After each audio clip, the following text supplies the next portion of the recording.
Je passe la parole tout de suite à Mariella De Ferrari, donc qui dirige et qui a créé le cabinet Éco Alternative et qui est chargée de cours à Paris 3. Merci beaucoup. Donc, merci à l'Institut Jacotot de m'avoir invité. Je vais essayer d'être plus courte que prévu pour laisser la parole à des personnes qui sont dans la salle et qui ont participé à des dynamiques bourguignonnes, dijonnaises que j'ai développées depuis 2 ans autour de l'organisme Sésame. Quand j'ai préparé cette intervention, je me suis dit à quel moment j'ai croisé le territoire, comment je l'ai découvert et pourquoi je pense que c'est un véritable levier pour le croisement des dispositifs publics qui permettent des parcours de professionnalisation, d'abord pour les acteurs et ensuite pour les bénéficiaires de toutes les politiques d'insertion sociale, citoyenne, d'intégration, de formation professionnelle et de qualification. Donc moi j'ai découvert le territoire en 2002. Merci. D'abord, effectivement, j'ai croisé 3 éléments qui me semblent fondamentaux. Comment le territoire est au service des parcours de professionnalisation. Je vais donner 4 exemples de démarches actions qui ont pour moi été porteuses de résultats durables et quelques éléments de formalisation et de questionnement. Voilà un peu mon plan. Ensuite, je vais peut-être avancer sur mes diapos. Je vais peut-être me mettre à côté des diapos. Si tu peux dérouler. Non, mais c'est pas grave, je vais me mettre là. Je voudrais quand même donner la parole à la salle. Donc j'ai commencé par la boucle nord des Hauts-de-Seine dans le cadre des expérimentations Nicole Perry en 2002. Et il y avait 3 territoires franciliens dans celui-là. Il y avait le cabinet Circé qui menait des études sur le territoire et sur des diagnostics. Et moi, je devais faire une étude, justement, diagnostic sur le parcours de formation linguistique. Je me suis dit, encore une étude, encore un diagnostic. Quand on met les actions en place, les besoins ont déjà bougé. Donc je me suis dit, je vais proposer une démarche action exactement dans la démarche que vous venez d'écrire dans les 2 cas de figure. Donc avec les acteurs, avec une dynamique d'acteurs très forte, 5 villes, le PLI, les contrats de ville, la DDTFP qui portait l'étude, avec un comité de pilotage où il y avait des élus, des institutionnels et des acteurs opérationnels des 5 villes de la boucle nord, avec des clivages politiques très forts entre les villes et entre le Conseil général.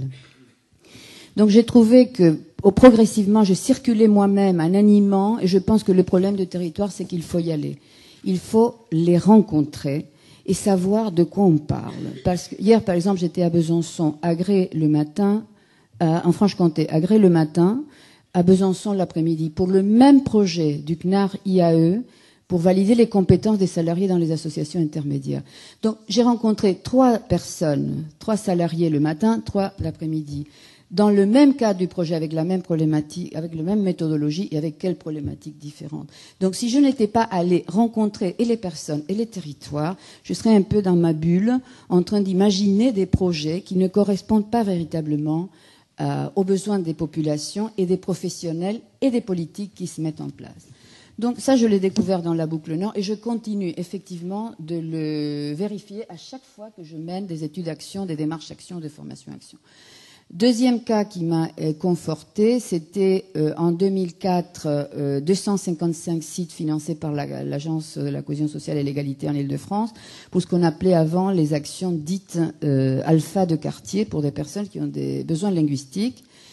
20 groupes de travail territoriaux, se met en place à ce moment-là les marchés publics. Donc l'Accès souhaite faire passer cette action sur du marché public pour les organismes de formation.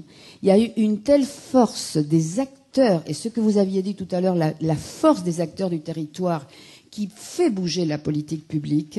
Il y a eu 400 personnes dans un forum qu'on a organisé, et finalement, ce que nous avons co-construit avec les 20 groupes de travail, c'est devenu une politique publique. En 2006, la fiche 7 du comité interministériel à l'intégration est incluse dans la loi Borloo de cohésion sociale. Donc plus j'avançais et plus je travaillais en réciprocité avec les acteurs pour coproduire des éléments, plus les chargés de mission territoriaux institutionnels rentraient dans les aspects techniques. Et donc il y avait des espèces de co-expertise qui commençaient à se construire. En 2004 également, j'ai mené une étude avec Florence Mourlandalis de l'Université de Paris 3 sur les besoins en formation linguistique dans certaines branches professionnelles, BTP, propreté, travail intérimaire, parce qu'à partir de 2004, l'apprentissage de la langue devient éligible dans le cadre de la formation continue en entreprise. Et à partir de là, nous avons façonné, avec Florence Mourlandalis, le champ du français compétences professionnelles, avec une entrée compétence dans le cadre du CLP. Et c'est là où, effectivement, nous avons commencé à travailler avec Armelle Gillet du Sésame de Dijon pour voir comment traduire en compétences des apprentissages qui étaient souvent décontextualisés, parfois scolaires, toujours dans une logique de niveau et de boucle où les gens circulent, ils ne peuvent jamais accéder à l'emploi parce qu'ils n'ont jamais assez le niveau dans des logiques linéaires, etc. Et donc là, j'ai commencé à travailler avec le Sésame et la Fédération du bâtiment 21, avec des expérimentations et des actions. Et j'ai commencé à traverser les frontières des dispositifs et des territoires que je n'avais jamais rencontrés. Moi, je n'avais jamais été confrontée aux branches professionnelles, par exemple. À partir de là, une entreprise en Alsace, autour d'un centre de ressources, on a travaillé sur les métiers du bois, avec l'emploi familial, dont le directeur de l'innovation est là, Frédéric Aeux, et avec la fonction publique territoriale, avec le CNFPT Pantin, la mairie de Grenoble, la mairie de Perpignan, des expérimentations qui ont donné lieu à des outils coproduits et qui ont fait bouger l'offre de formation des collectivités territoriales, ancrée jusque-là dans les savoirs fondamentaux. Donc il y a une offre aujourd'hui savoirs fondamentaux remise à niveau, mais il y a en parallèle une offre contextualisée pour la montée en compétence des salariés ou des agents territoriaux. Et j'ai découvert là aussi que la formation-action était un levier et qu'on passait des formations courtes où les effets et les transformations dans les équipes pédagogiques étaient peu visibles à des formations-action où effectivement, par exemple, la directrice du Sésame a monté un accompagnement au changement où les encadrants pédagogiques et les responsables de formation ont accompagné leurs équipes dans des dynamiques. Le fil rouge était ne pas stigmatiser, c'est-à-dire comment arrêter avec la notion de difficulté pour aller mesurer d'abord des acquis chez les personnes et ensuite mesurer des écarts et des besoins. Parce que ce dont on ne parle pas, en tout cas moi je travaille beaucoup avec les niveaux dits infra 5, bas niveau de qualification assimilé, là c'est le monde de la difficulté. Donc ils ont tellement de difficultés que effectivement il est très difficile d'aller quelque part. Et cet éloignement est mesuré selon les diagnostics de difficulté. Et donc là, il y a des espèces de boucles où les personnes ont beaucoup de mal à traverser les frontières pour aller, je ne dis pas à l'emploi, à la qualification, parce qu'alors là, ce sont des représentations très éloignées encore. Mais il paraîtrait que c'est possible et que ce serait possible en Bourgogne, avec un nouveau projet qui est en train de démarrer. Après, il y a eu une impulsion externe que je trouvais très intéressante à partir de la GEFOS PME, et ça se passe ici en Bourgogne, effectivement, où des entreprises dans une plateforme avaient signalé des besoins et anticipé aussi dans le cadre de la GPEC. Ils ont communiqué des troncs communs d'activités par rapport à 4 secteurs et à partir de là, il y a eu des processus de changement et de mise en place de formation que les acteurs ont construits et où on a tenté de croiser insertion, formation et emploi.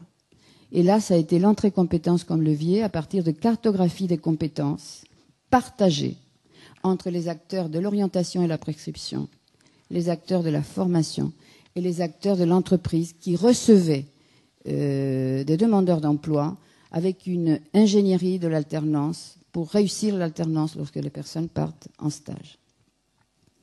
C'est là aussi qu'on a croisé les travaux de la didactique professionnelle et qu'on s'est aperçu effectivement que la didactique de cette démarche compétence qu'on était en train de mettre en place devait faire appel à des chercheurs. Effectivement, il y a des experts, à des expertises plurielles que nous n'avions pas pour pouvoir co-construire et répondre aux besoins des nouvelles réponses qui émergeaient sur le terrain. Donc, il y a eu des changements de paradigme. Effectivement, on est passé de la notion de la difficulté à l'analyse des besoins. Et il y a eu des principes partagés très forts qui ont permis aujourd'hui, et là, effectivement, je parle très vite pour laisser la parole aux acteurs, de comment eux-mêmes s'emparent, s'approprient et font bouger les lignes, les pratiques et les parcours. et les ingénieries en construction actuelle. La région Île-de-France, par exemple, par rapport à l'animation territoriale, j'accompagne une recherche-action pour un dispositif Avenir Jeune 16-25. La question de l'animation territoriale se pose avec des pactes territoriaux et avec une ligne budgétaire nouvelle qui pourrait faciliter le cofinancement de postes de coordination territoriale avec des coordinations partagées institutionnelles et opérationnelles techniques. Pour moi, ce qui a énormément facilité ces projets, la réussite de ces projets, ça a été la co-gouvernance et le portage avec une vision et des principes explicites partagés. À partir de là, quand les institutionnels, les politiques et les opérationnels construisent d'abord, et cette vision est revisitée et alimentée par le terrain qui remonte, ça a permis des résultats durables. À chaque fois qu'il y a eu, par exemple, sur la boucle Nord, il y a eu un poste. J'ai proposé création d'un poste de coordination intercommunale avec des référents locaux, linguistiques et institutionnels.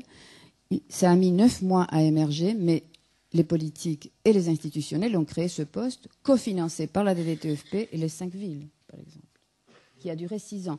Et avec la disparition de la DDTEFP, il est en train de revenir encore.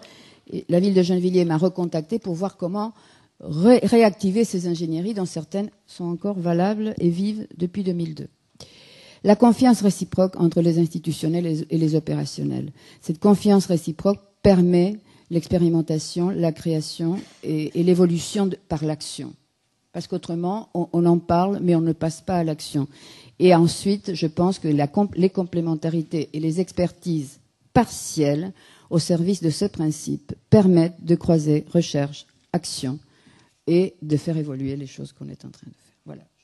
Je voulais juste finir par ça, parce que le fil rouge qui, moi, ça m'a énormément fait réfléchir en 2000, c'est un texte de Guy Jobert dans un numéro d'éducation permanente sur à quel point les relations entre nommer, dire, penser, faire impactent les pratiques dans la formation des adultes. Merci.